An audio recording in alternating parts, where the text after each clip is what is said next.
banyak dukanya ya Pak.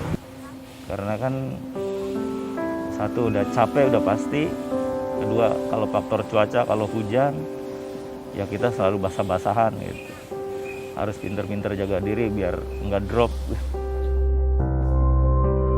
Kalau secara kelihatan kasat mata kayak berat, tapi kalau kita jalankan dengan keras, dengan tenang, yakin bahwa itu tidak terjadi apa-apa. Kalau misalkan memang sudah waktunya, ya sudah, itu enteng.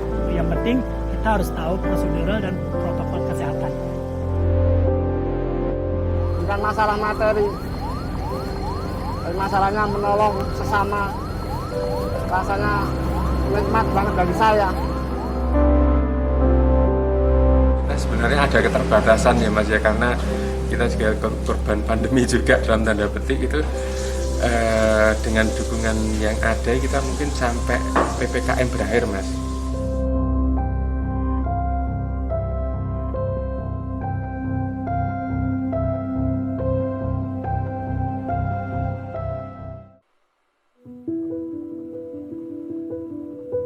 Gimana kita merasa sedih juga gitu. Apalagi kalau ada yang sekaligus memakamkan 2 orang keluarganya gitu. Seperti kemarin saya jadi kayak inget ke keluarga gimana gitu.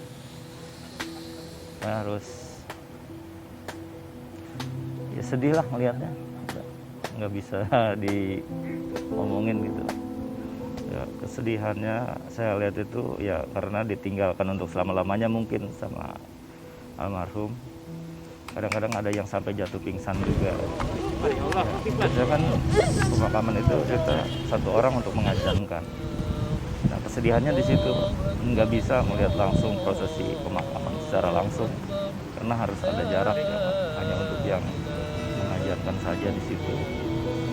Keluarga hanya dari jauh, setelah ditutup baru keluarga bisa datang ke makam itu. Itu pun hanya 4 orang. Pandemi ini orang keluar atau orang menjauh dari yang kena musibah, kita maju. Ibaratnya ada nilai tersendiri, bukannya membanggakan diri, tapi ada rasa senang sekali di situ. Kalau dukanya, pada saat kita mau melakukan pemusaran, perlengkapannya kurang. Jadi kita bingung, kita sudah mau lakukan terbaik, nggak kurang, ada kekurangan misalkan plastik kah, kita bingung. Atau kekurangan bahan-bahan yang kita perlukan. Peti yang kita harus perlukan, tiba-tiba tidak ada. Kadang kita bingung, bagaimana ini udah harus segera gitu. Sedangkan mayat ini, jenazah ini harus segera kita pusarkan atau kita kuburkan secepat mungkin. Awalnya saya diajak teman untuk menjadi driver mobil ambulan. Jadi karena ada tawaran untuk sebagai relawan, saya langsung ya setuju. Karena sisa umur saya itu saya sumbangkan karena saya tidak bisa menyumbang dengan materi yang lebih besar. Jadi materi saya, tenaga saya yang saya sumbangkan. Kalau motif ekonomi terus terang saya nggak ada. Saya sudah cukup, semuanya cukup walaupun kehidupan saya seperti ini. Saya nggak pernah ada kekurangan. Jadi pekerjaan apapun yang saya kerjakan di lingkungan saya nggak pernah minta bantuan apapun. Saya nggak ada minta bayaran. Covid gelombang kedua ini ada fenomena isolasi mandiri. Orang-orang banyak yang dia harus menjalani, harus berjuang melawan Covid itu di rumah. Dan dia harus berjuang sendiri tanpa dukungan medis karena memang fasilitas medisnya sudah overload ya.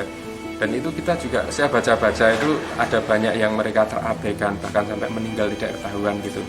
Nah, saya tidak ingin setidaknya di lingkungan kami itu ada orang-orang yang terabaikan seperti itu.